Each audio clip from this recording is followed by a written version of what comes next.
Hello again and welcome to M&A Ambassadors, Becoming the USP, the Ultimate Sales Professional. Now, in this third episode of the mini-series on objection handling, I would like to focus on a very common deception tool, that's the right word, deception tool that's used by clients to actually mislead salespeople, and 9 out of 10 fall into this immediately. It's called a smoke screen. So let me give you an example.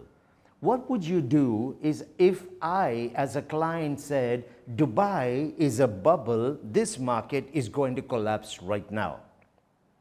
If you are the typical salesperson, then 9 out of 10 people will immediately get into trying to handle this objection and explaining why it isn't a bubble. They'll even quote the UBS Global Real Estate Bubble Index report, which is an excellent report to be used in the handling of the objection.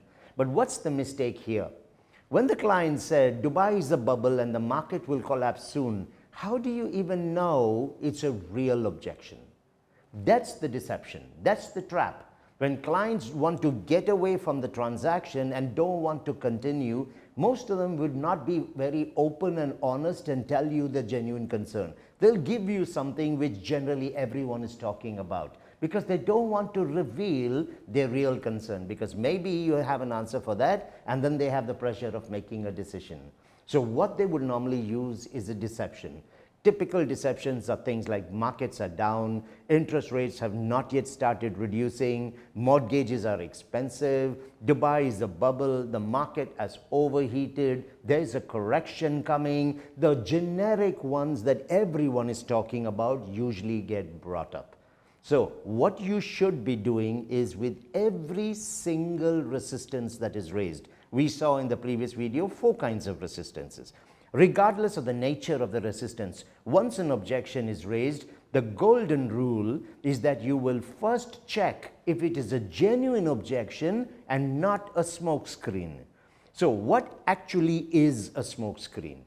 A smoke screen is raised as a concern to appear genuine, but it may hide the real concern which they don't want to share with you. 1.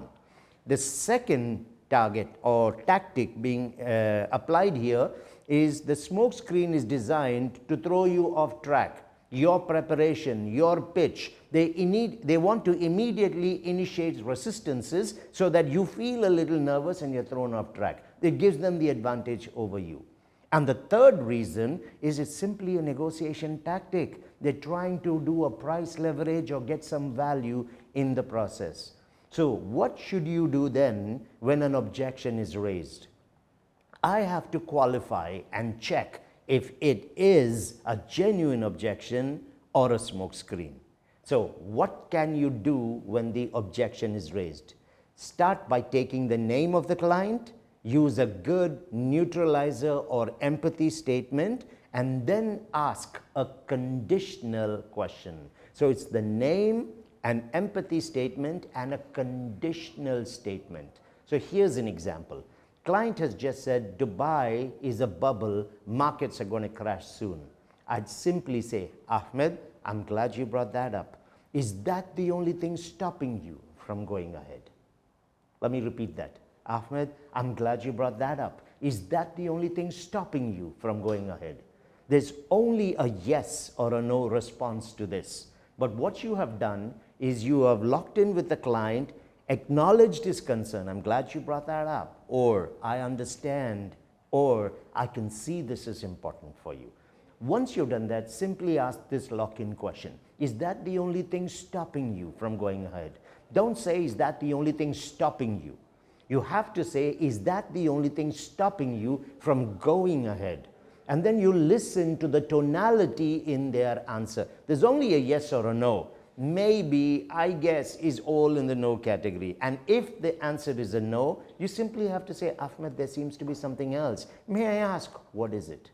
Now, in terms of tonality, if the client says, yes, that's what's stopping me, or yeah, I guess that's what's stopping me, on a scale of 1 to 10, that's a 5 or a 6.